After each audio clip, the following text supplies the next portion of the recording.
오늘 말씀은 잠언 7장 1절에서 27절까지 말씀인데요. 1절에서 12절까지만 읽도록 하겠습니다. 내 아들아 내 말을 지키며 내 계명을 간직하라. 내 계명을 지켜 살며 내 법을 네 눈동자처럼 지키라. 이것을 네 손가락에 매며 이것을 네 마음판에 새기라. 지혜에게 너는 내 누이라 하며 명철에게는 너는 내 친족이라 하라. 그리하면 이것이 너를 지켜서 음녀에게 말로 호리는 이방 여인에게 빠지지 않게 하리라. 내가 내 집 들창으로 살창으로 내다 보다가 어리석은 자 중에 젊은이 가운데에 한 지혜 없는 자를 보아노라. 그가 거리를 지나 음녀의 골목 모퉁이로 가까이 하여 그의 집 쪽으로 가는데 저물 때 황혼 때 깊은 밤 흑암 중에라. 그때 기생의 옷을 입은 간교한 여인이 그를 맞으니 이 여인은 떠들며 완악하며 그의 발이 집에 머물지 아니하여 어떤 때에 거리, 어떤 때에는 광장, 또 모퉁이마다 서서 사람을 기다리는 자라. 아멘. 아침 묵상을 통해서 하나님의 은혜를 경험하는 귀한 시간이 되기를 간절히 소망합니다. 오늘 본문은 5장, 6장에 이어서 음녀에 대해서 언급을 합니다. 이 음녀가 청년을, 이 젊은이를 어떻게 유혹하는지 구체적으로 설명해 줍니다. 오늘 본문을 보면 젊은이가 언제 또 젊은이가 어디로 가나요? 9절을 보면 저물 때, 황혼 때에 깊은 흥암 중에라라고 말하고 있습니다. 3번이나 다른 단어를 사용해서 이 시간의 때가 언제인지를 말해주고 있죠. 깜깜한 시간이라는 겁니다. 어두움은 우리의 죄와 부끄러움을 감추는데 최적의 조건을 제공합니다. 그리고 이 젊은이가 어디를 향하고 있습니까? 그 깜깜한 죄를 짓기 최적의 그 상황 속에서 이 젊은이가 어디를 향하고 있습니까? 음녀의 집을 향하여 걷고 있습니다. 이처럼 악을 더듬어 찾는 사람에게 악이 임하는 것입니다. 음녀는 그를 보자마자 입맞추며 달콤한 말로 유혹합니다. 뭐라고 말하고 있죠? 14절에서 15절의 말씀입니다. 내가 화목제를 드려 소원한 것을 오늘 갚았노라. 이러므로 내가 너를 맞으려고 나와 네 얼굴을 찾다가 너를 만났도다. 화목제를 드려 소원을 갚았다면서 자신을 경건하게 포장하고 이런 우연이 어디 있나, 이제야 나의 운명적인 사랑을 만났나 보다, 내가 반했다라고 말하고 있는 것이죠. 화목제를 드렸다는 것은 하나님과 사람 앞에 내가 지금 깨끗한 존재라고 속이는 것입니다. 또한 화목제는 무슨 제사입니까? 이웃과 나누어 먹는 제사입니다. 이 음료는 젊은이에게 널 위한 풍성한 식탁이 준비되어 있다라고 유혹하는 것입니다. 이처럼 음료는 종교와 성적인 이탈을 함께 결합시키고 있습니다. 종교적인 것으로 자신의 탈선을 합리화시키고 명분화시키고 있는 것이죠. 거룩하니까 괜찮아 라고 말하고 있는 겁니다. 이 음료는 자신의 배우자가 집을 비운 사이에 배우자와 함께 누워야 할 그 침상을 이쁘게 꾸미고 그 위에서 다른 남성, 즉 이 젊은이와 간통을 즐깁니다. 이 상황을 성경은 무엇이라고 말할까요? 22절의 말씀입니다.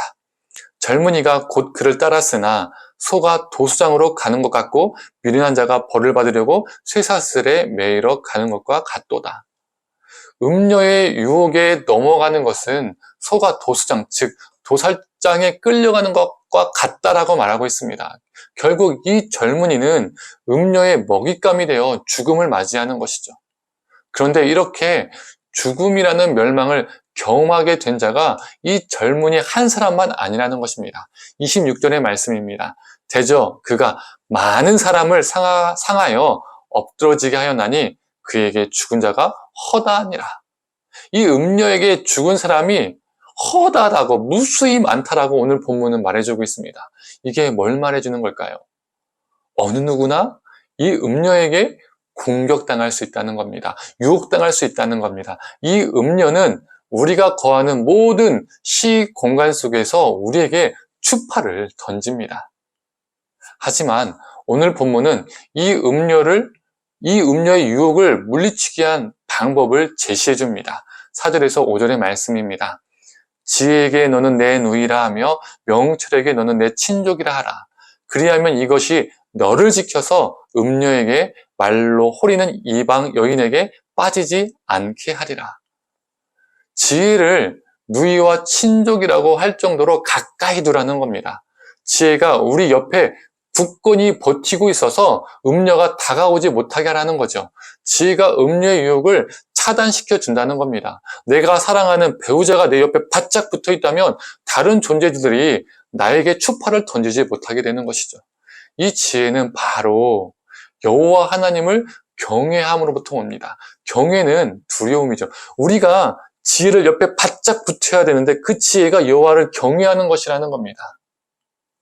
우리가 하나님이 언제 어디서나 우리를 보고 계신다는 것을 인식하고 살아간다면 또 아무리 캄캄한 밤일지라도 하나님으로부터 우리가 숨길 수 없다는 것을 우리가 늘 믿고 있다면, 즉 우리가 하나님을 두려워한다면 우리는 음녀의 유혹에 빠질 수가 없습니다. 그런데 우리가 어두운 곳으로 숨으면 아무도 보지 못할 것이라는 착각, 우리가 죄를 짓는 그 순간에 하나님은 보고 계신다는 것을 잊는 그 망각, 이 착각과 망각 때문에 우리 사람은 음녀의 집으로 발걸음을 향하고 캄캄한 곳으로 가고 음녀에게 넘어지게 된다는 것이죠.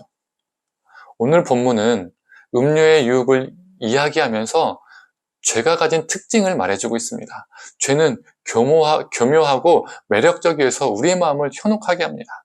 성도님들, 유혹은 우리의 빈틈을 노립니다. 그 기회를 놓치지 않습니다. 빈틈을 주어서 허탄한 것에 우리의 마음을 빼앗기는 것이 아니라 하나님을 향한 사랑으로, 하나님을 향한 경외로 우리의 마음을 가득 채우기를 간절히 원합니다.